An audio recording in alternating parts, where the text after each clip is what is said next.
My name is Layla. I am 22 years old, and on the evening of July 12, 2021, I stood in front of a gilded mirror inside a royal palace that felt more like a prison cell. I was dressed in a wedding gown I did not choose, covered in gold jewelry that weighed on my neck like chains, and surrounded by guards who watched me as though I might run, though in truth I had nowhere to run. That was the night I was forced to become the second wife of my cousin Khalid, a man whose power stretched far beyond the walls of our home and whose temper was feared by everyone who served him. They told me my marriage would protect the alliance between two powerful families, but all I felt was the cold certainty that I was being handed over like property. That night, I believed my life was ending. Little did I know that what I saw as the end would become the beginning of my true life through Jesus Christ. The air inside the bridal chamber was thick with incense. I remember the smell so vividly, how it clung to my throat and made it hard to breathe. My hands trembled as I tried to adjust the veil on my head, and I could barely recognize the girl staring back at me through the mirror. Her eyes were hollow, her lips pale, her shoulders rigid as though bracing for a blow. Outside the door, music played, joyful music, celebratory music, yet it only made the dread in my stomach twist harder. It felt like the whole world was celebrating a moment that was killing me. I heard footsteps in the hall, the heavy boots of the royal guards who stood ready to escort me. My chest tightened. Each step they took made my heartbeat pound louder, like a drum echoing inside my skull. Have you ever felt trapped inside a moment you couldn't escape? A moment when every breath feels like borrowed air and every second pushes you closer to something you never wanted. That was exactly how I felt. Like an animal being led to slaughter, but forced to smile because tradition demanded it. My father entered the room, dressed in his ceremonial robe, his expression calm and immovable like carved stone. He didn't look at me with affection or even sorrow. He looked at me the way a king looks at a signature on a treaty, necessary, strategic, emotionless. "Stand tall," he said. "You're representing our bloodline." He did not say, "Are you all right?" or "Are you scared?" or "Do you want this?" Those questions had never mattered. My destiny, according to him, had been sealed since the day I was born. He offered his arm for me to take, and as I placed my trembling hand on it, I felt the final door of my childhood slam shut. We walked through long hallways filled with marble pillars and chandeliers sparkling like stars, but everything looked blurred. Distorted by tears I refused to let fall. My mother stood near the entrance of the grand hall, her face hidden behind her veil, her hands clutching the edges of her dress as though holding herself together. Our eyes met for a moment, just a moment, and in that silent exchange I understood she knew exactly what kind of life I was stepping into. She had lived it herself. When I entered the wedding hall, hundreds of faces turned toward me. Some admired, some evaluated, some whispered. But no one saw me. They saw a symbol, a political bridge, a decorative piece in a ceremony none of them questioned. And at the end of the aisle, waiting with a possessive, triumph-filled smile, was Khalid. His eyes didn't shine with love. They gleamed with ownership. That was the first moment I truly felt fear coil around my throat. He reached out to lift my veil, his fingers cold against my skin. "You belong to me now," he whispered so quietly only I could hear. My knees weakened. I gripped my bouquet to steady myself, but even the flowers felt like they were suffocating under the weight of this moment. Inside my chest, my heart screamed, "No," but my lips stayed silent. Silence had been trained into me. Silence was survival. The ceremonial words blurred together. The music, the applause, the voices. They pulsed like waves crashing over my head. Everything went dim around the edges. I felt like I was underwater, drowning while everyone else danced on the surface. The only clear thought in my mind was this. This is the end. My life is over. The sense of hopelessness was so heavy, I could barely breathe. I remember thinking, does anyone see me? Does anyone care? Maybe you've had a moment like that too, where the world looks at you but doesn't truly see you, where you are surrounded by people but feel entirely alone. That night, Loneliness wrapped itself around me like a cloak I couldn't take off. Later, in the privacy of our new bedroom, the wedding celebration fading into distant echoes, I stood by the window looking out at the city lights. They shimmered against the night sky, bright and alive, while I felt dead inside. Behind me, I heard Khalid give orders to the guards to tighten security around my room. "No one enters without my permission," he said, and just like that, I understood I was not a wife. I was a possession. He approached me then, his presence cold and heavy. The air shifted. My stomach twisted. And before he even spoke, I knew the kind of life I was about to step into. A life of fear. A life of silence. A life where every movement, every word, every breath would be monitored. In that moment, as the lights of the city blurred through my tears, I whispered words no one else heard. "God, if you exist, do you see me?" I didn't know then that Jesus was already walking toward me, already preparing the path that would one day lead me out of darkness. But on that night, all I felt was the crushing weight of despair. I believed I'd reached the end of my story, but what I thought would be the end became the beginning of my real life through Jesus Christ. When people hear the word princess, they imagine freedom, beauty, and a life filled with privilege. They imagine golden halls echoing with laughter, soft silk dresses, and endless choices. But my childhood was nothing like the fairy tales that little girls around the world dream of. In truth, I grew up inside a golden cage, beautiful from the outside but suffocating on the inside. Some of my earliest memories take place in the enormous reception hall of our palace, where sunlight streamed through stained glass windows and painted the marble floors with colors like a mosaic of jewels. To someone visiting for the first time, the palace might have looked magnificent. But even as a child, I sensed something cold beneath all that beauty. The silence felt too heavy, too controlled. The footsteps of servants echoed sharply. Not because the floors were spotless, but because they walked quickly and quietly, always afraid of being noticed at the wrong moment. Even the air felt tense, as if the walls themselves held their breath. My days were planned from the moment I opened my eyes. Tutors, etiquette instructors, language teachers, religious scholars, they rotated in and out like the turning of gears in a machine. I learned how to sit, how to greet, how to walk with elegance, how to speak only when spoken to. I learned which emotions were allowed to be seen and which ones must be buried so deeply that even I could not find them. Crying was unacceptable. Raising my voice was rebellion. Asking questions was considered disrespectful. I was being molded, shaped, carved into something that fit the expectations of my family. My father was a powerful man. People feared him more than they respected him.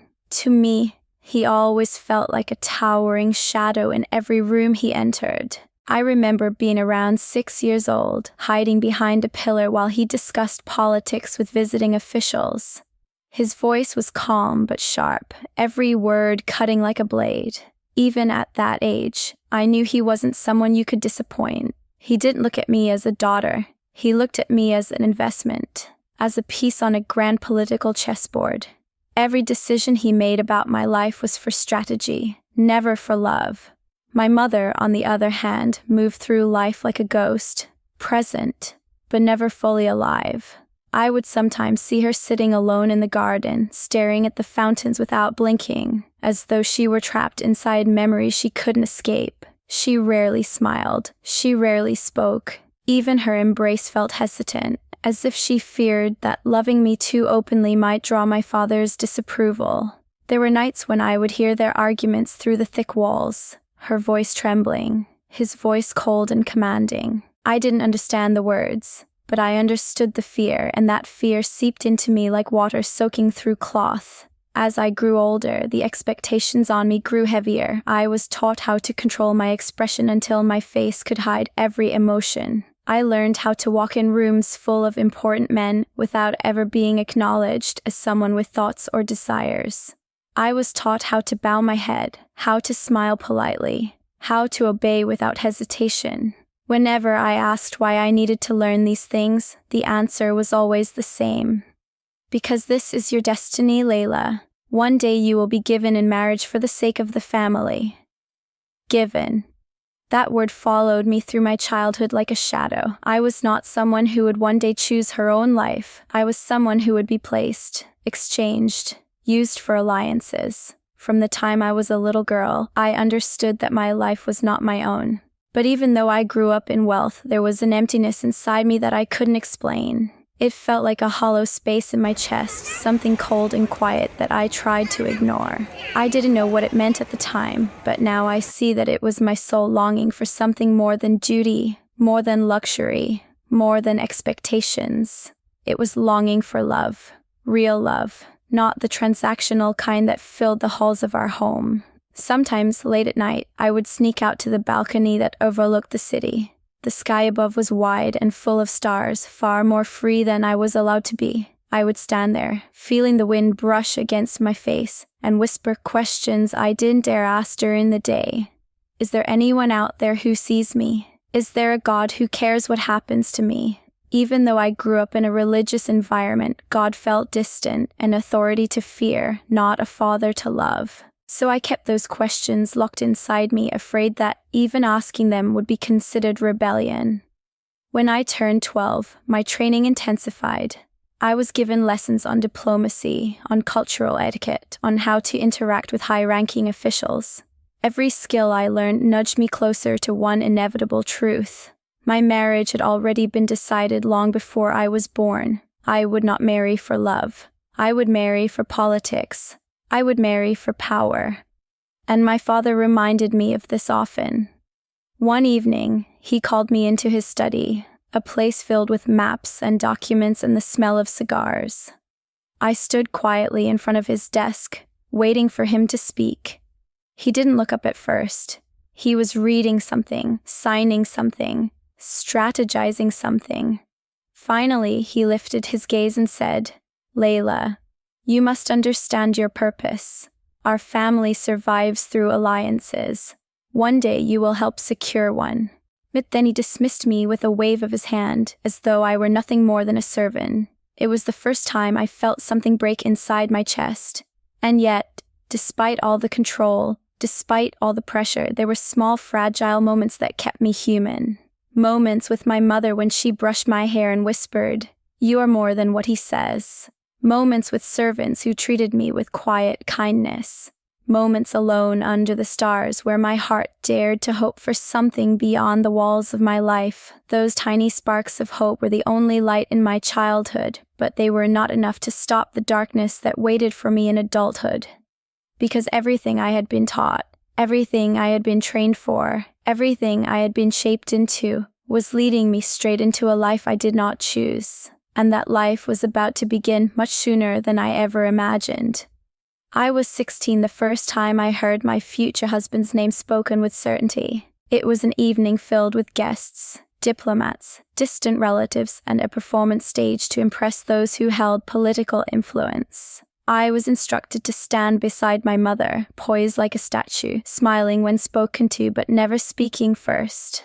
That was the night my father pulled me aside, his hand heavy on my shoulder, and said, "You must greet your cousin Khalid with respect. He will be important to you in the future." I felt my heart stumble in my chest as though it tripped on a stone I hadn't seen coming. I didn't understand what he meant, not fully, but I felt a chill that I couldn't explain. Khalid was older than me by several years. Even as a teenager, I could sense something unsettling in the way he moved. As if every step he took commanded obedience. People around him stiffened. Servants lowered their heads. He walked as though the ground itself made way for him, and when he looked at me, even then, his eyes held a disturbing mixture of appraisal and ownership. I felt it deep in my bones. Something in me whispered, "Run." But of course, I had nowhere to run. Growing up, I often overheard conversations behind closed doors, whispers of alliances, power struggles, and strategies that had nothing to do with love or family, yet everything to do with my future. I remember one particular night when my parents thought I was asleep. My father spoke with a military official, his tone controlled but sharp. "The bond between our families will be sealed through her," he said. "It is the most efficient solution." Efficient. as though I were a problem to solve, a transaction to finalize, an object to place in the right hands. That word haunted me for years. At age 17, my training shifted again. I was given lessons on how to entertain foreign guests, how to serve tea with perfect grace, how to speak politely while revealing nothing personal. I learned how to be present without truly being there. My life became a series of rehearsed gestures, practiced smiles, and carefully suppressed emotions. When I looked in the mirror, I didn't recognize myself anymore. I saw a puppet, a doll, a symbol. My mother tried to comfort me in her own fragile way. She would hold my hands in hers, her fingers cold and trembling, and whisper, "I know this is not the life you want, Layla." Sometimes her eyes would shine with tears she never allowed to fall. But in this world, our wants do not matter. Those words were meant to prepare me, but they carved a cavern of sorrow inside me. To think that even my mother, the one person who should have fought for me, had surrendered her hope long ago made the emptiness in me grow deeper, wider, darker. Despite the emotional weight, there were moments that hinted at another path, a different destiny. Sometimes I would overhear the palace staff talking quietly about stories from other countries, women who traveled, studied, chose their husbands, chose their lives. I listened in secret, clinging to their words like contraband treasures. The idea of choice fascinated me. It felt like a forbidden dream. At night, I wrote in my journal beneath my blankets, imagining a world where I could step outside without a guard, where I could visit a cafe, study something I loved, maybe even fall in love with someone who saw me as a person and not a pawn. But every morning, reality returned like a lock clicking shut. My clothes were chosen for me, my schedule carved out without my consent. Servants escorted me everywhere.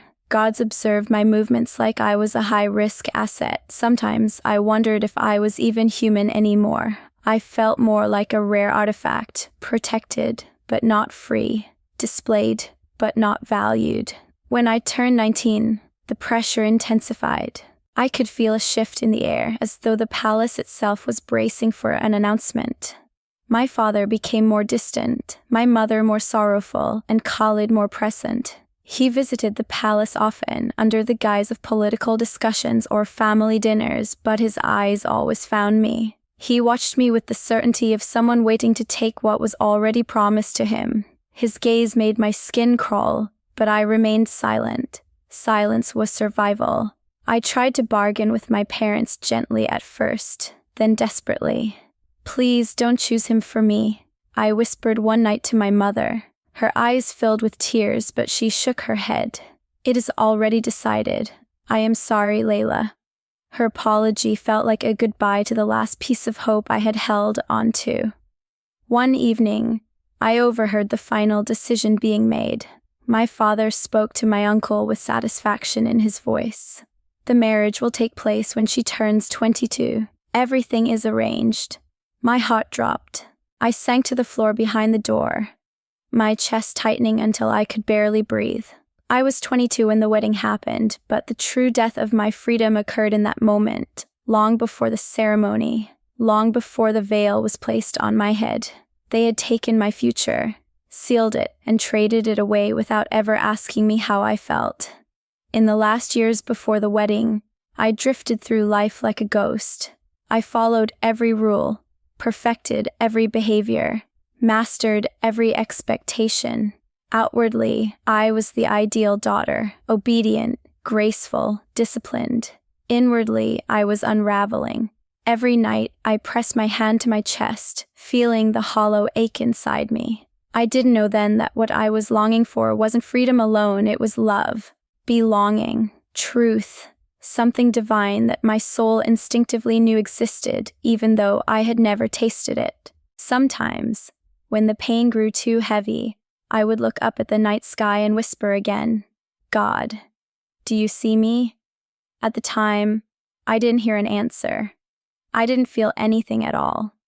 But now I know. Jesus was already watching, already listening, already preparing the rescue that I could not imagine. My golden cage glittered, but inside I was wilting. The life chosen for me was drawing closer, and I felt myself fading, inch by inch, day by day. I didn't know that a single act of courage by someone who loved Jesus more than she feared the consequences would one day change everything. I didn't know that the God I whispered to in the dark was about to break into my story in a way I never expected. And the life I was being forced into was about to push me toward the breaking point that would lead me straight into his arms. The first weeks of my marriage felt like stepping into a labyrinth where every path led deeper into darkness. Nothing in my childhood, no lesson, no warning, no whispered fear, had prepared me for the reality of living under Khalid's authority. The palace I moved into was grander than the one I grew up in, but its beauty only hid the suffocating control that ruled every corner.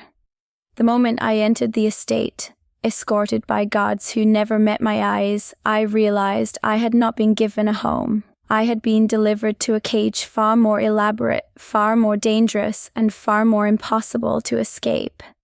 On my first morning there, I woke up to the sound of footsteps outside my bedroom door. When I stepped out of bed, the guards standing in the hallway immediately straightened their posture. They were assigned to me not for my protection, but for surveillance.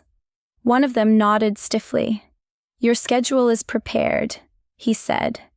His voice lacked warmth, as though he were reciting from a script. I hadn't even spoken my first word of the day, and already my choices were being dictated. I was escorted to breakfast where Khalid sat at the head of the long table, reading a document while a group of advisors whispered nearby. He didn't greet me when I entered. He didn't look up. Instead, he flicked his hand toward the seat beside him, a silent command. I sat down quietly, folding my hands in my lap. I waited for him to acknowledge me the way husbands were supposed to acknowledge their wives, with kindness, or at least familiarity. Instead, he asked, "Why are you late?" My spoon froze midair. I wasn't late. I had followed the schedule his guards had given me, but arguing wasn't an option. "I'm sorry," I said softly.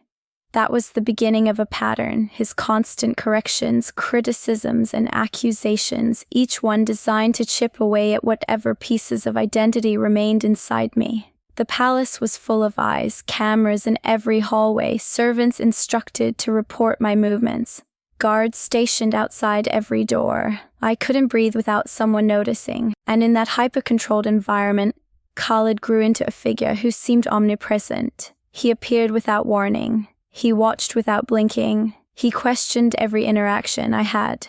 The first time he checked my phone, he did it casually, taking it from my bedside table and scrolling through my messages without asking. When he found nothing, he handed it back with a smile that sent a chill down my spine.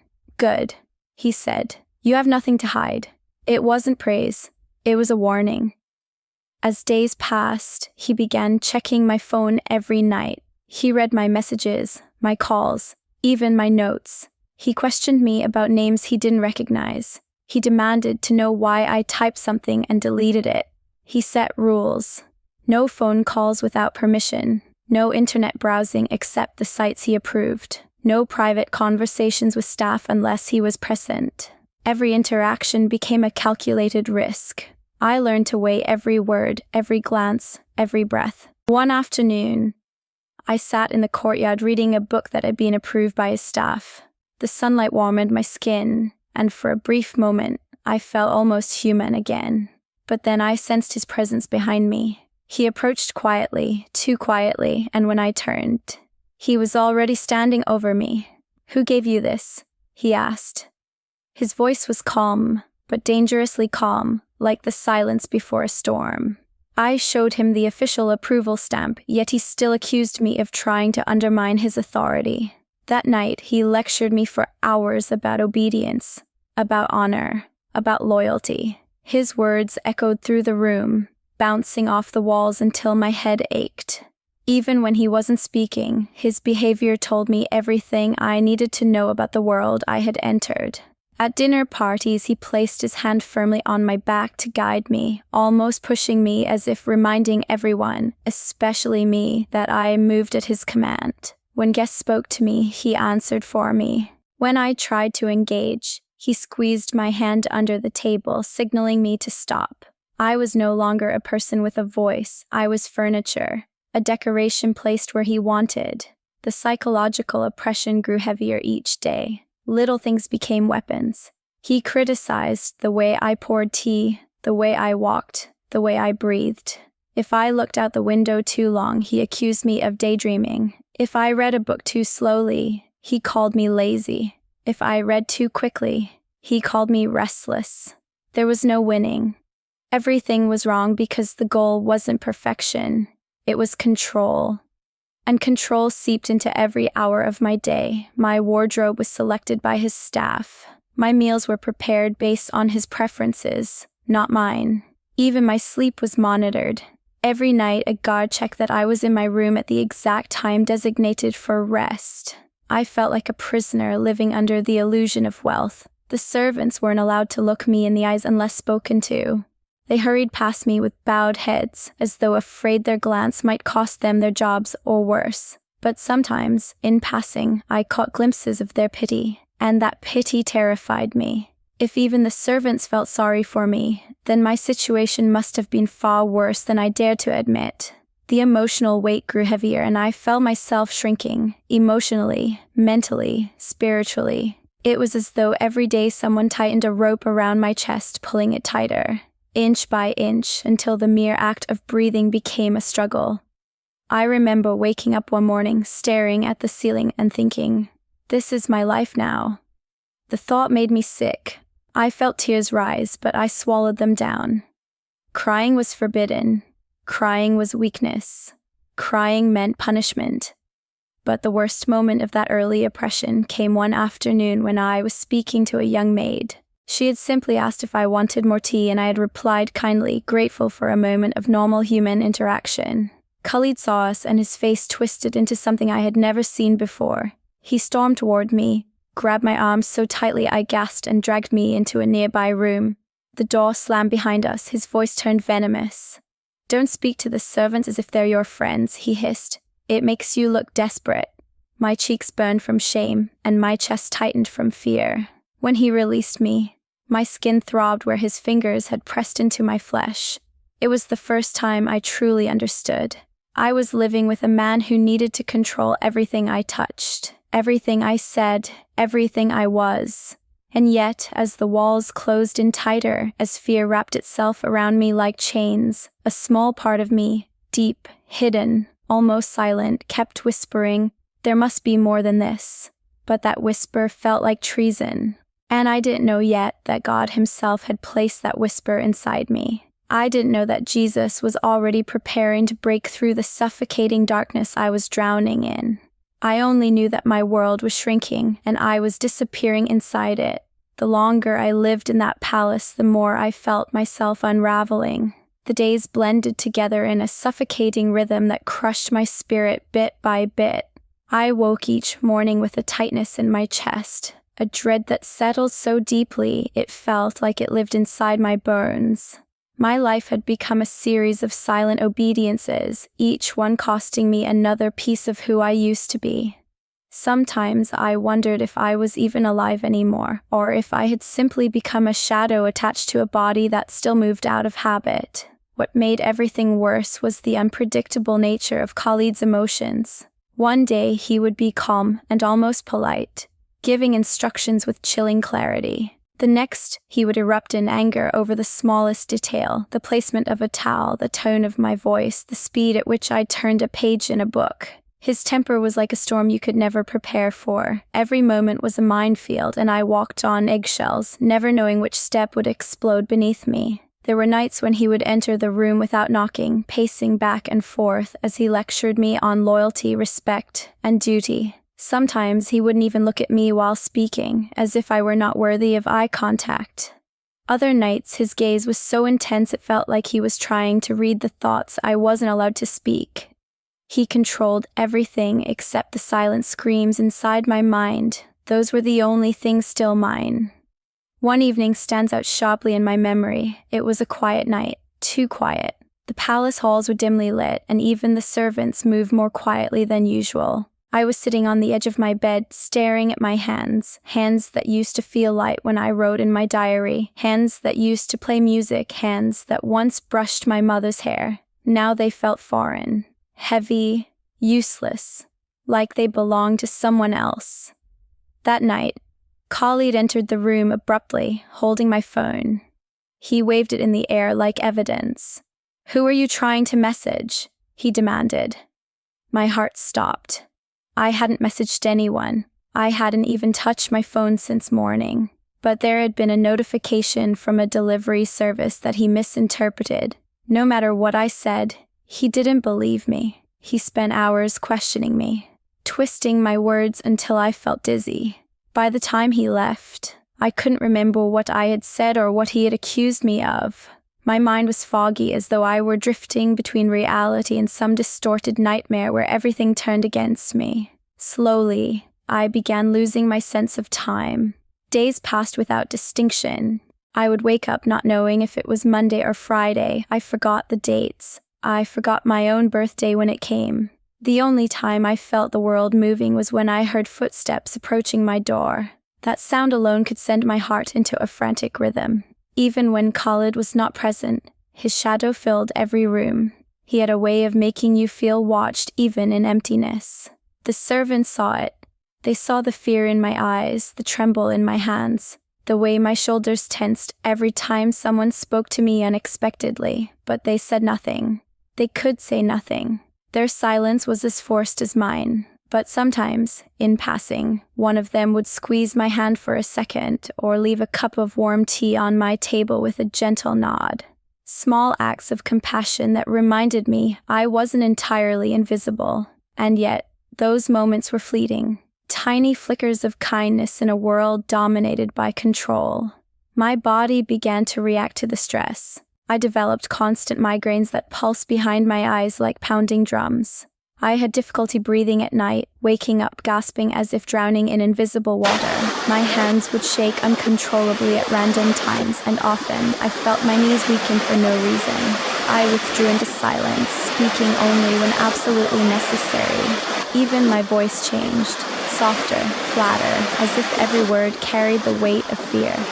One afternoon, I fainted in the corridor. I remember the coolness of the marble beneath my cheek, the muffled voices calling my name, and the blinding light when my eyes fluttered open. A doctor was brought in, but instead of concern, I saw irritation in Khalid's eyes. "You need to stop causing unnecessary problems," he said sharply. The doctor, clearly afraid of him, minimized everything, saying I simply needed rest. But rest was impossible. Rest was forbidden unless it came from Khalid's command. And even when I lay in bed pretending to sleep, my mind raced with anxiety. It became clear that he wasn't just controlling my life, he was consuming it. The worst moment came one evening when I tried to talk to him calmly, hoping to negotiate something small, a few minutes of privacy, perhaps to write in a journal or read without supervision. I chose my words carefully, gently, respectfully, but even that was a mistake. He slammed his fist against the wall, inches from my face, causing me to flinch so hard my neck ached for days. His voice rose like an angry spectacle. "Do you think you get to decide anything in this house?" he shouted. "You will speak when I allow it. You will move when I say so. You are here because I chose you. Don't forget your place." Those words sliced through me like blades. I stood there shaking, not from his anger, but from the crushing realization that this was my life. For years, maybe forever. It was more than fear. It was hopelessness. A heaviness so deep it made my chest ache. After he left, I collapsed onto the floor, my body convulsing with silent sobs. I bit my hand to keep from crying too loudly. I had learned by then that too much noise attracted unwanted attention. As I lay there staring at the intricate patterns in the carpet, I felt myself slipping away from reality. My mind floated somewhere between numbness and despair. I no longer recognized the girl inside me. She was fading, disappearing behind layers of pain and fear. It was in that state, fragile, broken, stripped of everything I once believed about myself, that I began to feel the edges of something darker. a heaviness that whispered, "This is all you are now. This is all you will ever be." And the more I listened, the more I believed it. Have you ever reached a point where your own reflection feels like a stranger? Where you look into the mirror and see someone hollow staring back? That was me, a living body with a dying soul. But even in the midst of that darkness, even when I couldn't feel him, God was watching. Jesus was near. He was waiting for the moment when the last thread of my own strength snapped, so he could step in and hold me with his. I didn't know it at the time, but the breaking point was coming. And it would be the night that changed everything. Everything changed on a night that began just like all the others, quiet, controlled, heavy with unspoken tension. But something in the air felt different, as if the walls themselves were waiting for something to break. I remember waking that morning with a pressure in my chest so tight I could barely inhale. My hands trembled when I poured my tea. My heart thudded painfully at the slightest sound. I didn't understand it then, but now I know that my soul was nearing collapse. My body had reached its limit. My mind had reached its limit, and my spirit was crying out for rescue. It happened after dinner. Khalid had been in a foul mood all evening, irritated by a political meeting that hadn't gone his way. The entire palace felt the shift in his energy. Servants moved faster, guards stood straighter, and no one spoke unless absolutely necessary. When he was angry, even the air around him became sharp, like glass waiting to shatter. I tried to remain invisible, eating silently, keeping my eyes lowered. But he was looking for a target, and he found one. In me. When I reached for a pitcher of water, my hand shook slightly, just enough for a small drop to spill onto the tablecloth. It was nothing, something anyone else would have ignored, but it was enough. His chair screeched across the floor as he stood abruptly. The sound pierced the air, making me flinch. I felt the weight of his gaze burning into the side of my face. "Look at me," he said. My stomach twisted. I lifted my eyes slowly, praying he would see fear and not interpret it as defiance. "What is wrong with you?" he demanded. "Can you not do even the simplest tasks correctly?" My throat tightened, but I forced a soft reply. "I'm sorry, it was an accident." He stepped closer, too close. His voice dropped into a low, dangerous whisper. "You embarrass me. In front of everyone, do you think people don't notice your weakness?" The servants froze, their eyes fixed on the floor.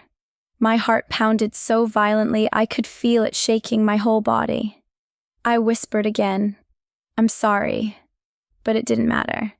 He leaned forward, his breath hot against my cheek. "You are a burden, a disappointment, a mistake." Those words were knives. They cut deep because a part of me believed them. A part of me had been conditioned for years to think my worth came from perfection, obedience, and usefulness. So when he said I was a mistake, something inside me collapsed. I felt myself shrinking in that moment, smaller, weaker, erased. He straightened and addressed the room loudly. "Take her away. I don't want to see her tonight." Just 2 guards stepped forward. I stood up quickly to avoid being dragged. My legs felt numb, like they no longer belonged to me. As I walked past him, he didn't even look at me. He simply turned away, dismissing me as though I were a stain on the tablecloth he wanted removed. The guards escorted me back to my room and closed the door behind me. I stood there in silence, staring at the floor, unable to move. The room felt colder than usual, darker, heavier. I walked to the edge of the bed and sank down slowly, pressing my shaking hands against my face. That was when the tears came, silent at first, sliding down my cheeks like drops of melted ice. I tried to hold them back, but I couldn't. The dam inside me cracked, and the water came rushing through. My shoulders shook, my breathing turned uneven. All the fear I had swallowed for months surged to the surface. I don't know how long I cried. But eventually, the sobs became so violent I could no longer breathe. My chest constricted painfully, my vision blurred, my hands trembled uncontrollably. Panic swallowed me whole. I stumbled to the bathroom, desperate to splash water on my face, to breathe, to survive the terror clawing at my lungs. But as soon as I saw myself in the mirror, everything shattered. The girl staring back wasn't me. Her eyes were empty, ringed with exhaustion. Her lips trembled. Her shoulders sagged under invisible weight. She looked like someone who had been dying slowly without anyone noticing. I touched the mirror, my fingertip trembling. "Who are you?" I whispered. "What have they done to me?" My reflection didn't answer. It simply looked back, hollow and broken. Something inside me snapped.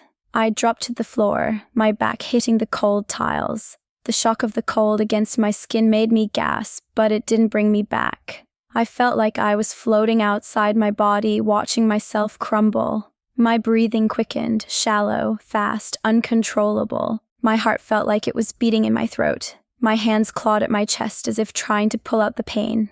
I whispered, "I can't do this anymore. I can't." The silence of the bathroom swallowed my words. I crawled toward the cabinet beneath the sink, my fingers brushing against the door handle. I opened it slowly, staring inside. There were bottles, pills. Enough perhaps to silence everything, to stop the pain, to stop the fear, to stop the endless cycle of control. My hand hovered over them. For a moment, I imagined what it would feel like to simply disappear. No more tears, no more commands, no more bruises on my heart, just silence, just peace. I picked up a bottle. It felt heavy in my hand, too heavy. My breathing grew harsher, my vision dimming around the edges. I collapsed back onto the tiles, clutching the bottle to my chest. The floor felt freezing against my skin, but I didn't move. I couldn't. My body trembled violently. My heart raced toward collapse. Thoughts flooded my mind, fear, despair, shame, and a chilling sense of worthlessness. I felt like I was drowning in them, like I had no air left, no strength left, no reasons left. I whispered into the emptiness, "God, if you are real." The words broke apart with my sob. "If you are real, where are you?" My voice echoed in the bathroom, bouncing off the cold tiles and fading into nothingness. I waited for an answer, any answer. But there was only silence. I curled into myself, hugging my knees, tears soaking into my dress. My body shook uncontrollably, my thoughts blurred. My chest tightened until I thought my heart might burst from the pressure, and in that moment, I felt something terrifying. The belief that I was completely alone, that no one would save me, that no one even knew I was breaking. The despair felt thick, suffocating, like drowning in ink. Still clutching the bottle, I pressed my forehead to the floor and whispered again, barely audible, "God, do you see me? Please, just see me." It was the rawest, most vulnerable plea I had ever spoken, a final cry from the depths of my soul. But the room stayed silent. The silence was so complete it felt like the world had already forgotten me. Little did I know that this moment, this dark, suffocating, unbearable moment was the threshold, because the God I thought was silent was already coming for me, and the breaking of my soul was the doorway through which his light would one day flood in. The morning after my collapse in the bathroom, I woke with a heaviness that felt impossible to carry. My eyes were swollen, my head pounded with a dull ache, and my body ached as though I had spent the whole night fighting an invisible war. In a way, I had. I moved slowly, mechanically, like a puppet whose strings had been tangled. The bottle of pills still lay on the floor where I had dropped it, a silent reminder of how close I had come to giving up completely. I remember sitting on the edge of my bed staring at the window as sunlight filtered through the curtains. It should have been comforting, warm, alive. But to me, the light felt distant, like something shining on a person I no longer recognized. I wrapped my arms around myself, trying to steady the tremor in my hands. I didn't know how I was going to survive another day. My soul felt bruised, crushed beneath the weight of fear. A part of me still hoped for someone to knock on the door, someone to ask if I was okay, someone to see me, but no one came. At least, not at first. It was nearly noon when I finally stood up, weakly, and stepped into the hallway. I needed water, or air, or maybe just the sense that I still existed. The guards outside the door watched me with blank expressions. They didn't ask where I was going. They didn't care. They just followed. I walked toward the end of the corridor, my footsteps echoing softly on the marble floor. That was when I saw her, Maria, the Filipina maid who had been assigned to my chambers. She was older, maybe in her late 40s, with gentle eyes and a quiet aura of kindness that somehow softened the harsh edges of the palace. She had always been respectful, always careful, but her eyes held something I rarely saw in that place: compassion. When she noticed me approaching, she paused, bowing slightly. "Good morning, ma'am," she said, her voice soft, almost musical. But then her eyes lowered and she hesitated. For a moment, I wondered if she could see the pain still clinging to me like a shadow. Maybe she could. Maybe she saw more than most people dared to. I nodded in acknowledgement, unable to find my voice. She glanced at the guards, then at me again. Something in her expression shifted, like a quiet decision being made. She stepped a little closer, lowering her voice so only I could hear. "Ma'am," she whispered, "you don't look well. Are you all right?" Those words, gentle, simple, sincere, hit me harder than I expected. No one had asked me that in months. I felt my throat tighten painfully. I wanted to answer. I wanted to tell her everything, but the guard stood only a few steps away, watching, listening, and fear held my tongue. Maria's eyes flickered with understanding. She glanced towards the end of the hall where no cameras were installed, a rare blind spot in the palace. Then she whispered, "If you need anything, ma'am, anything at all, call for me." Her voice trembled slightly, not from fear of me, but from fear for me. I only nodded again, unable to speak. Then I continued down the hallway, trying to steady my breath. But as I reached the corner, my legs grew weak. The world blurred for a moment, and I had to grab the wall to steady myself. I didn't realize Maria had followed until her hand touched my arm gently. "Sit," she whispered. "Please, just sit for a moment." I sank onto a small bench nearby, pressing my fingers to my temples as tears pricked behind my eyes. Maria knelt in front of me, her hands clasped together, concern etched into every line of her face. "You carry so much pain," she said softly, her voice trembling with sincerity. "I can see it." Her words cracked something open inside of me. No one had seen me, not truly, in years. I swallowed hard, fighting the urge to cry. "I'm fine," I whispered, even though the lie felt like a blade cutting through my chest. Maria shook her head slowly. "No, ma'am, you are not." For a moment, I couldn't breathe. I glanced nervously at the guards, but they had stepped away, giving us a few feet of space. Maybe they assumed I needed rest. Maybe they didn't care. Maybe God was already creating an opening. Maria lowered her voice to a barely audible whisper. "I've been praying for you." The world stopped. Praying? For me? I stared at her, stunned. Confusion twisted inside me. Fear rose in my throat. No one had ever spoken to me like that. No one dared speak about prayer in this context. Not the kind she meant. Not prayer from her God. I whispered shakily, "Why?" She swallowed, her eyes glistening. "Because I can see you're hurting, and Jesus cares about you." Her words were gentle, but they struck me like thunder. Jesus.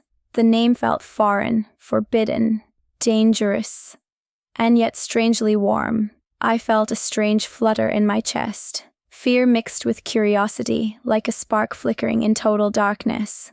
But my fear spoke first. "You shouldn't say that," I whispered urgently. "If someone hears..." "I know," she whispered. "But the Lord told me to speak to you today."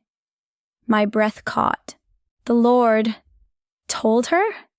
Before I could react, before I could pull away, she reached into the pocket of her apron and pressed something small and soft-wrapped into my hand. It was concealed inside a folded piece of cloth no bigger than my palm. I stared at it, confused and afraid. "Hide it," Maria whispered. "Please, quickly." My pulse hammered as I tucked it beneath my sleeve. The guards had turned their attention elsewhere, God's timing, or luck, or something beyond me. Maria stood, smoothing her apron, her voice returning to its calm, professional tone. "Rest well, ma'am," she said loud enough for the hallway to hear, but as she turned away, she whispered one last trembling sentence. "Jesus loves you more than you know." I sat frozen long after she left, the hidden object burning against my skin like a secret flame. When I finally returned to my room and locked the door behind me, my fingers shook as I unwrapped the cloth. Inside was a tiny Bible, my breath caught, my heart stilled.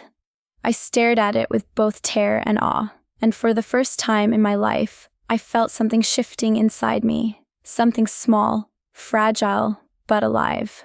A seed, a beginning. For a long moment, I just sat there on the edge of my bed, staring at the tiny Bible in my hands. It felt impossibly delicate, like a forbidden treasure that could shatter my entire world if anyone discovered it. My heart pounded so loudly I thought the guards outside might hear it. My fingers trembled as I ran them over the soft, worn cover. It was old, probably carried by Maria for many years. I imagined her holding it through storms of her own, whispering prayers in the darkness, clinging to the hope it carried. And now she had given it to me. A rush of fear swept over me. If Khalid found it, I didn't even want to imagine what would happen. I looked around the room, paranoid that cameras might be hidden in the corners. I knew there were none in the bedroom, but the fear inside me had grown so loud it drowned out logic. Yet even through the fear, something else called to me, a gentle tug, a quiet longing. I couldn't ignore it. I sat down on the carpet beneath the bed where no one could see me from the doorway, and slowly opened the Bible. The thin pages whispered as I turned them, each word glowing faintly in the soft light filtering under the sheets. I didn't know where to begin. I had never touched a Bible before. My world had never allowed it. My upbringing had been full of rules, rituals, and distant reverence, but none of it had taught me about a God who wanted to be close. So I let the book fall open naturally. My eyes landed on a verse I had never heard before. He heals the broken-hearted and binds up their wounds. Psalm 147:3. I froze. My breath caught in my throat. Broken-hearted. Wounds. It felt like someone had reached into the depths of my chest and touched the bruised, raw parts of me I had tried so desperately to hide. My eyes welled with tears, not from fear this time, but from something else entirely. Something warm, something unfamiliar, something that felt dangerously close to hope. I read it again, and the more I read it, the more those words wrapped around my weary heart like gentle hands trying to soothe a wound I didn't know could be soothed. I whispered into the quiet room, "Is this true?" It felt scandalous to even ask. But as soon as I whispered the question, something inside me trembled, like a small flame flickering in a dark room that had been cold for too long. I turned the pages slowly, searching for something though I didn't know what. My eyes fell on another verse, one I had vaguely heard of but never understood. For God so loved the world that he gave his one and only Son. John 3:16. I read the rest, but my heart froze at the first words. God so loved. The God I had grown up hearing about was distant, strict, unreachable. Devotion to him was duty, not relationship. Fear, not love. But this spoke of something entirely different. A God who wasn't far away but near. A God who wasn't angry but loving. A God who gave rather than demanded. A God who saw. I pressed the Bible to my chest, feeling the thrum of my heart beat beneath it. Tears slipped down my cheeks before I could stop them. My whole life, I had felt invisible, seen only when useful, valued only when obedient. Yet here were words written thousands of years ago that felt like they were speaking directly into my wounds. "How can you love me?" I whispered into the stillness. "Why would you?" There was no answer, but the quiet didn't feel empty anymore. It felt aware, watching, waiting. For the first time, silence didn't feel like abandonment. It felt like an invitation. In the days that followed, I read the tiny Bible every chance I got. I hid it beneath my mattress, wrapping it again in the cloth Maria had given me, terrified someone might find it. Whenever Khalid left the palace for meetings and the guards relaxed slightly, I would sit in the corner by the window with the curtains drawn and read until my eyes ached. Each verse felt like a drop of water on parched soil. I read about Jesus touching lepers no one else would touch. Jesus speaking to women no one else cared to notice. Jesus defending the vulnerable. Jesus forgiving the broken. Jesus loving the outcasts. Every story made something inside me soften, melt, breathe. One verse struck me so deeply that I had to set the Bible down for several minutes just to steady myself. I have called you by name. You're mine. Isaiah 43:1 by name. Mine. I whispered it aloud, tears streaming down my cheeks. You know my name? It felt impossible. And yet, something deep inside me ached to believe it. In those secret moments, tucked away with nothing but the whispers of scripture and the shadows of my room, I felt something shifting inside me. Slowly, gently, like dawn breaking after the longest night. The pain in my chest didn't disappear, but it loosened its grip. The numbness began to crack, and for the first time in years, I felt like my heart was waking up. Maria continued to serve quietly, her eyes full of silent encouragement. She never asked if I had opened the Bible, she never pushed. But sometimes, when she handed me a cup of tea or adjusted the curtains, she would whisper one word under her breath, so soft only I could hear: hope. That word wrapped around me like a thread, tying me to something greater than my circumstances, something greater than my fear. I didn't know it yet, but those small moments of reading, those fragile seeds of scripture, were preparing me for something far more powerful than I could comprehend. The first seed of Jesus had been planted in the deepest part of my soul, and very soon he would reveal himself in a way I could never have imagined. The night everything changed began like any other, thick with silence, heavy with dread, and painted with the faint glow of lamps that could never fully chase away the darkness in that place. By then, weeks had passed since Maria had given me the tiny Bible. I had read it in secret, clinging to each verse like a piece of driftwood in a storm. My heart, once numb and frozen, had begun to feel again. It was frightening, beautiful, painful, hopeful, all at once. But hope is a dangerous thing in a world built on control. And that night, the walls of my fragile hope were tested in a way that brought me to the edge once more, only this time, I wasn't alone. It happened after another confrontation with Khalid, one that struck deeper than any before. He had returned from a meeting visibly irritated, his mood dark and volatile. I could feel the tension in his footsteps long before he entered the room. When he opened the door, I stood automatically, lowering my gaze as I had been trained to do. But nothing could have prepared me for the fury in his voice. He accused me of disrespect, of disobedience, of secrets. I froze. For a terrifying second, I thought he had found the Bible. My heart slammed against my ribs, but he continued speaking, and I realized he was angry about something else entirely. A misunderstanding with a family member, a political disagreement, a bruised ego.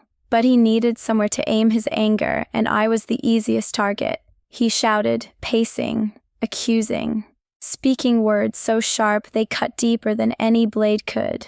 You are nothing without this family. You are fragile, weak, a liability. You should be grateful I tolerate you. Each sentence slammed into me like a hammer. I felt myself shrinking again, curling inward, every verse I had read slipping through my fingers like sand. I wanted to speak, to defend myself, to remind him that I was human. But fear locked my voice inside my throat. When he finally stormed out, slamming the door behind him, I stood frozen in the middle of the room, my hands trembling violently. It was as if all the progress I had made, all the tiny seeds of hope, were being ripped away. I sank to the floor, my chest tightening until I could barely breathe. Hot tears spilled down my cheeks, but this time, I didn't fight them. I couldn't. The pain was too heavy, the despair too thick. God, I whispered, my voice breaking. I tried to hope. I tried to believe. But I'm still drowning. My sobs grew stronger, shaking my whole body. I crawled toward the corner of the room where the curtains were drawn, the same place I always hid to read. The Bible lay beneath my pillow, hidden but safe. I reached for it with trembling fingers, pulling it into my lap like a lifeline. I pressed it to my heart. "Why does it still hurt so much?" I whispered. "Where are you?" I didn't expect an answer. I never had before, but something inside me felt different tonight, more desperate, more raw, more open. I flipped the Bible open with shaking hands. My eyes landed on a verse I had underlined days earlier. "When you pass through the waters, I will be with you." Isaiah 43:2. My lips trembled. "With me?" I whispered. "Are you really with me?" A wave of emotion surged through me. Fear, longing, hope, disbelief. It was too much. My breath quickened. My heart raced. The room felt smaller, tighter, as though the walls were closing in again. "I can't do this," I choked out. "Please. If you're real, I can't do this alone." My voice broke into a sob, and I fell forward, my forehead touching the carpet, my hands clutching the Bible so tightly my knuckles turned white.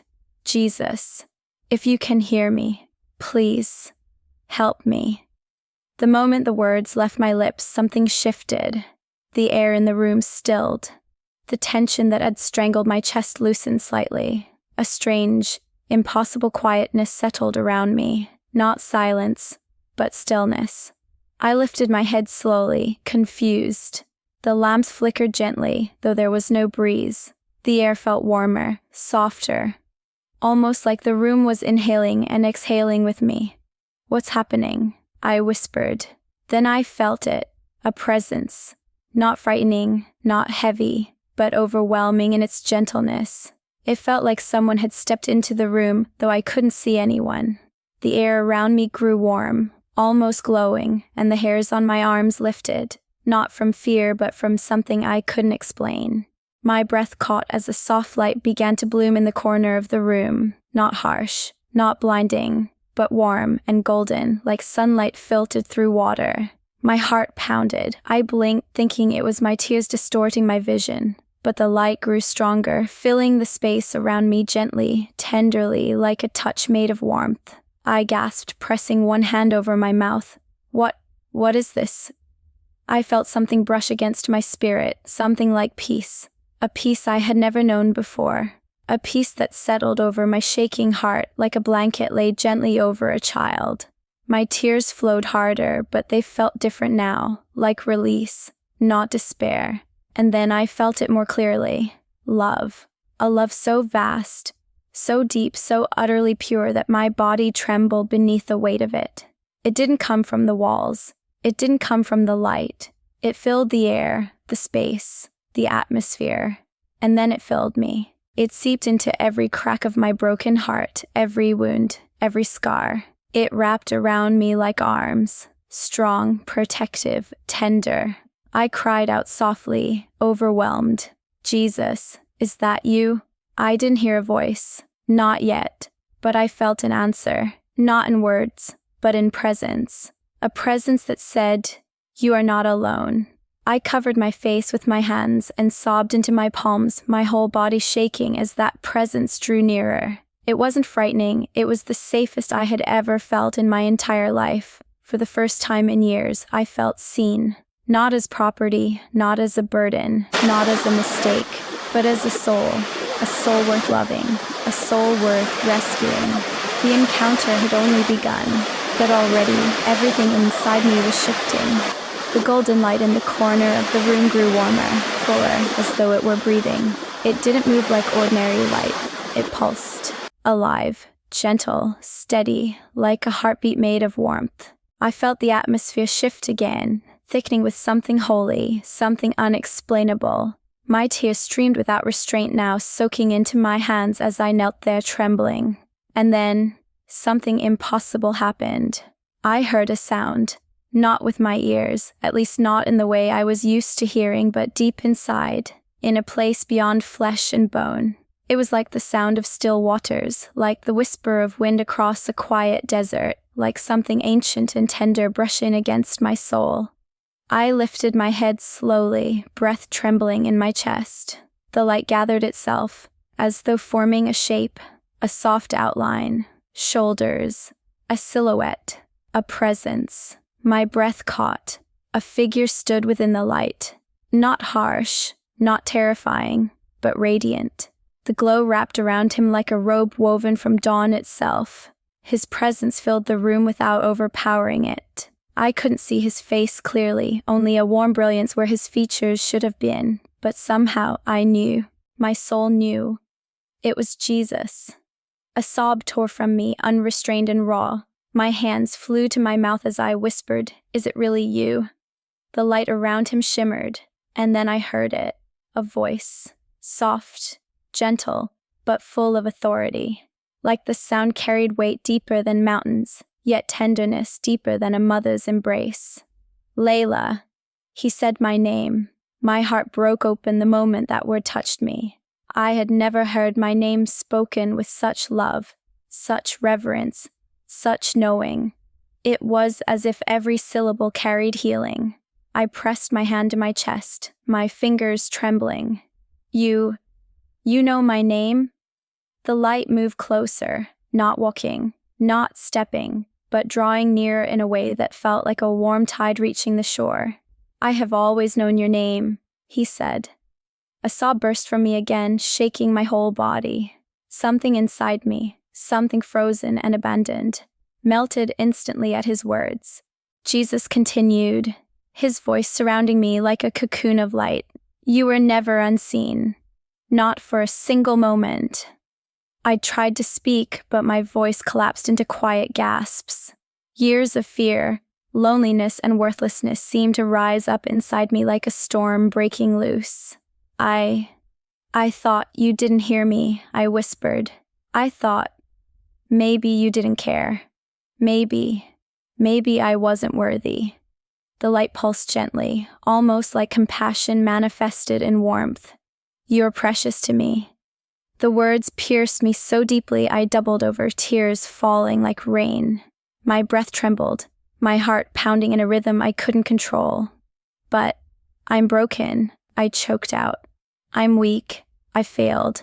I've been treated like nothing. I believed I was nothing."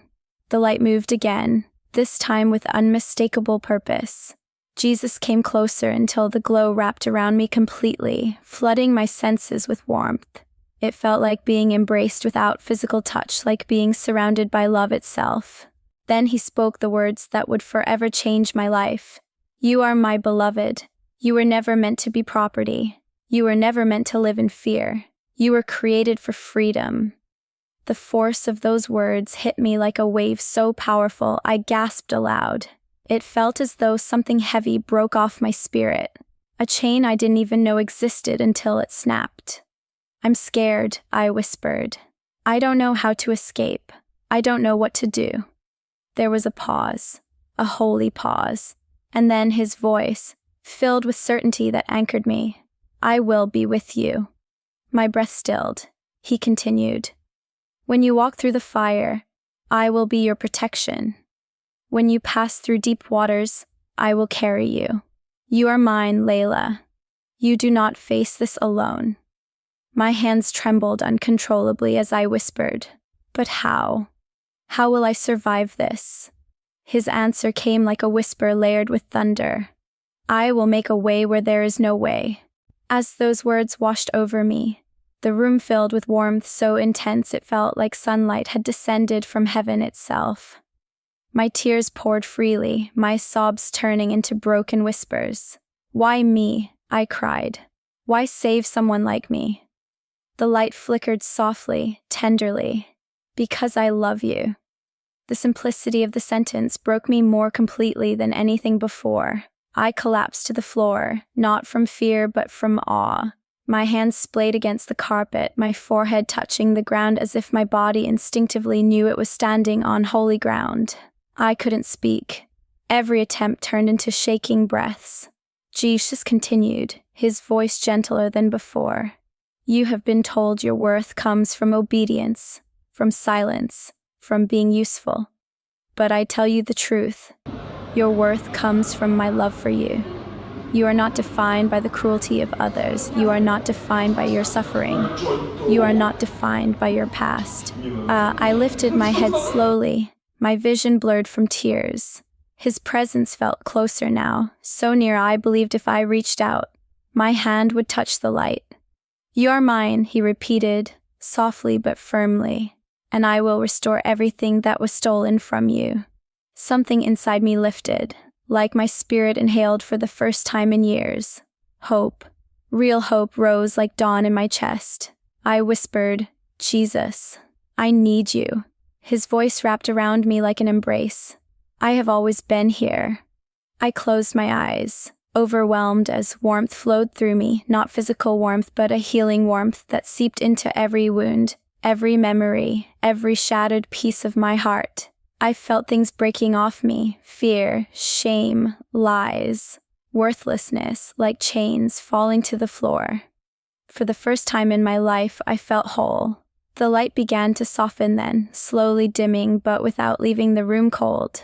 I sensed his presence still with me, not fading, but settling into my heart, into my spirit, into every part of who I was. Before the light finally receded, I heard one final whisper, gentle, powerful, unforgettable. I will lead you out. And just like that, the encounter ended. But I knew nothing in my life would ever be the same again. For days after the encounter, I walked through the palace in a daze, half afraid, half overwhelmed, and entirely transformed. Something inside me had shifted permanently. I could still feel the warmth of his presence settling deep into my chest, like an ember glowing softly in a long darkened room. Even the air around me felt different, lighter, warmer, as if the atmosphere itself had been touched by something holy. But life outside my spirit hadn't changed. Khalid was still unpredictable. The guards still monitored my movements. The palace still throbbed with tension and control. And yet, I wasn't the same prisoner anymore. For the first time, I wasn't walking alone. Jesus had said, I will lead you out. I repeated those words over and over again in my mind, clinging to them like a lifeline. I didn't know how he would do it. Escape was impossible. The palace was fortified, the gates guarded day and night. The servants monitored constantly. Even the walls seemed to watch. But his voice had been so clear, so certain, so filled with authority that it left no room for doubt. Still, fear lingered at the edges of my hope. What if the escape never came? What if the vision had been wishful thinking, a desperate hallucination born from exhaustion? What if my suffering was meant to last forever? One afternoon, as those thoughts swirled dangerously in my chest, Maria entered my room to bring fresh linens. The moment our eyes met, she froze. Something in her expression softened, then sharpened with concern. She closed the door quietly behind her, lowering her voice so the guards wouldn't hear. You look different, she whispered, searching my face. What happened to you? Tears filled my eyes instantly. My throat tightened with emotion I couldn't contain. I shook my head, unable to put the supernatural encounter into words. But I didn't have to. Maria stepped closer, eyes widening. You saw him, didn't you? My breath trembled. How did you know? Her hand pressed over her heart. Because you're glowing. The word made me laugh, soft, broken, amazed. Maria, I'm terrified. But I'm not alone. Not anymore. She nodded, her eyes glistening. Jesus is with you. I've prayed for that. A knock sounded from the hallway. Maria flinched. She adjusted her headscarf, smoothed her apron, then opened the door calmly as if nothing unusual had happened. The guards glanced inside, then walked away. She exhaled shakily. Layla, listen to me carefully. Something is happening in the palace. She lowered her voice even further. There are whispers of an investigation. Something political. The atmosphere among the guards. It's tense. Fear tightened my stomach. Is it about me? No, not directly. Not yet. But when powerful men are threatened, they look for scapegoats. This could be dangerous for you. The words settled heavily over my heart. The next few days unfolded in chaos. Men in suits arrived unexpectedly at the palace. Meetings escalated into arguments behind closed doors. Guards rushed through hallways. Servants whispered in corners. Something big, something urgent was happening. I could feel it in the air like electricity before a storm. On the third night, as thunder rolled low in the distance, I sat by my window reading the same verse Jesus had used to speak to me. When you pass through the waters, I will be with you. As I whispered the words, a sudden banging shook my door. I jumped to my feet, heart pounding. The door swung open. Maria rushed inside, breathless, eyes wide with fear and urgency. Layla, we have to go. My pulse stopped. What? Go? Where? There's no time. She grabbed my wrist. Guards are arguing downstairs. Something has triggered an alert. They're locking down the palace. If they find you alone right now, they might detain you. Your husband is furious, and he's blaming you for everything he can. I shot down my spine. Maria, I can't escape. You know what happens if we're caught. She looked me dead in the eye, her voice fierce with faith. Jesus opened a way. You must walk through it. Her words hit me like lightning. This was it, the moment he had promised. Still, fear held on to me with iron claws. Maria, I'm scared. She squeezed my hands. Courage is not the absence of fear. It's trusting God while terrified. She pulled a long black cloak from her bag and wrapped it around my shoulders. Put this on. Keep your head down. Don't speak. Trembling, I obeyed. My heart raced so violently I could feel it shaking my entire body. But beneath the terror, that ember of divine warmth glowed stronger, steady, guiding, alive. Maria cracked open the door, peeking into the hallway. It was empty. Now, she whispered. We go. We slipped into the corridor, moving quickly but silently. Every step pounded through my chest. Every distant shout made my blood freeze. The palace, once suffocating with quiet control, now echoed with frantic voices and slamming doors. Something dangerous was unfolding behind the scenes, something explosive enough to shift security protocols. Maria hurried me through a side door that servants used to bring laundry. She walked with confidence as though she had rehearsed this escape in her mind 1,000 times. When we reached the end of the hallway, she paused, listening. Voices approached. She pushed me into a small storage room and closed the door. My breathing quickened in the darkness. I pressed a hand over my mouth to muffle any sound. Footsteps thundered past, raised voices. Orders being shouted. Then, silence. Maria opened the door and grabbed my hand again. This way. We moved deeper into the servant corridors, places I had never been allowed to see. Pipes lined the ceilings. Concrete replaced marble. The air smelled of detergent and steam. The deeper we went, the louder my heartbeat became. But beneath it, like a whisper woven through my spirit, I heard Jesus' words echo. I will make a way where there is no way. And somehow, I believed him. I followed Maria deeper into the bowels of the palace, my steps light but trembling, my breath quick and shallow. The servant corridors twisted like hidden arteries beneath the grand marble halls above, narrow, dimly lit, smelling faintly of dust and old pipes. I had never seen this part of the palace in my entire life. It felt like stepping into a secret world, one that existed beneath the polished surface of power and prestige. And part of me couldn't shake the feeling that Jesus himself was guiding each turn. Maria held my wrist firmly, her grip surprisingly strong for someone her age. Keep your head low, she whispered. And no matter what happens, don't speak. We descended a narrow staircase, the air growing cooler as we moved. The hum of machinery pulsed through the walls. Somewhere above us, heavy boots thundered, guards running, doors slamming, voices shouting orders. The palace was in full lockdown. If we were caught down here, we would not be given a chance to explain. My heartbeat drummed against my ribs like a frantic warning. Lord, help me. I whispered in my mind, too afraid to move my lips. And immediately, warmth flickered in my chest. The same warmth I had felt when Jesus appeared to me. It steadied my steps. It quieted my breathing. It reminded me I was not walking alone. Maria led me to a metal door tucked away behind an industrial washing machine. She pushed aside a rack of towels and revealed a rusted handle. "This is one of the old escape routes from decades ago," she whispered. "No one uses it anymore. Most guards don't even know it exists." I stared at her in awe. "How do you—" She cut me off gently. "Servants know everything in a palace like this. Because we must." She checked the hallway one last time, then tugged the door open. It groaned loudly. I flinched, but she pulled me through quickly and shut it behind us. We were plunged into near-total darkness. Maria flicked on a small flashlight she'd hidden in her apron. The beam revealed a long, narrow maintenance tunnel. Thick pipes lined the walls, dripping condensation that pattered softly onto the concrete floor. The air smelled of rust and damp stone. "This tunnel leads toward the delivery courtyard," she whispered.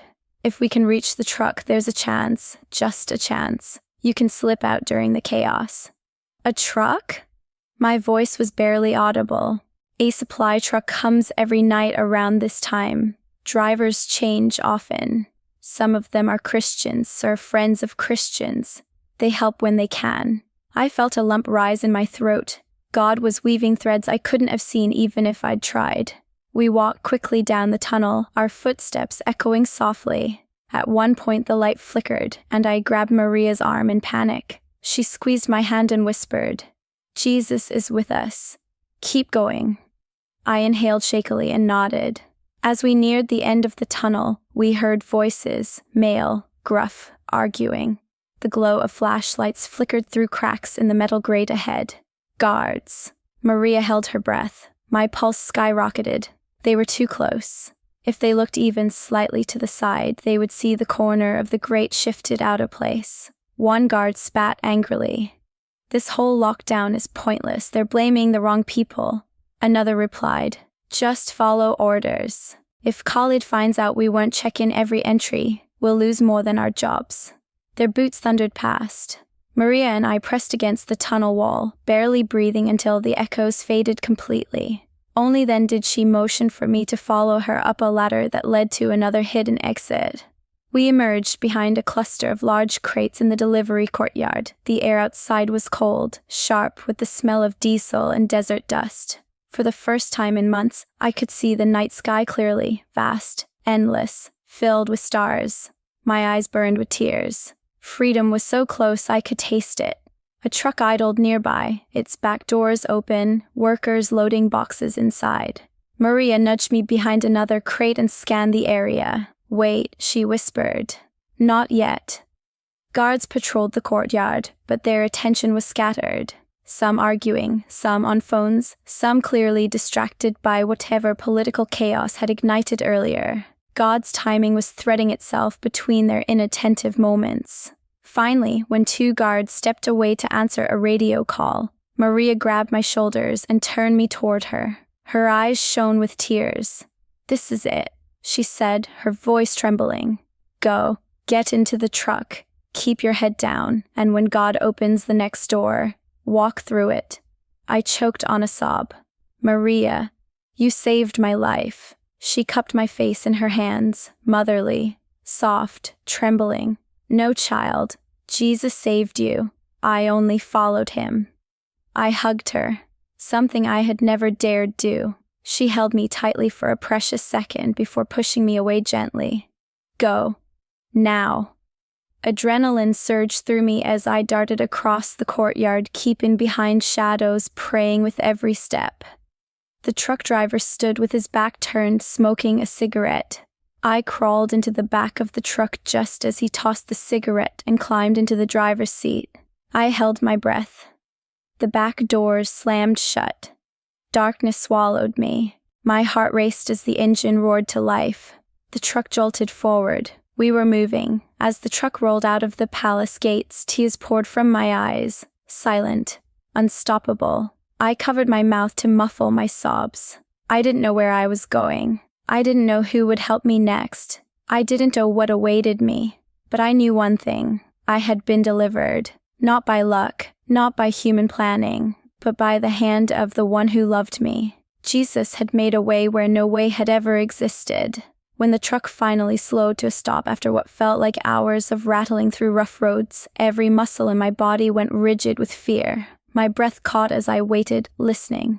Voices murmured outside. The driver stepped out, his footsteps crunching against gravel. I held my breath, terrified that a guard would fling open the doors and drag me back into the nightmare I'd just escaped. But instead, the driver's voice, deep, calm, accented, cut through the silence. "You can come out now." My heart stuttered. He knew. He knew I was there. For a moment, I hesitated, too afraid to believe safety was even possible. Then, with trembling hands, I pushed the doors open just enough to peek outside. The driver stood there with a small flashlight pointed away from me, giving me privacy instead of scrutiny. His eyes were gentle, almost fatherly. "I've been told to bring you to a safe place," he said quietly. "You don't need to be afraid." Those words broke me.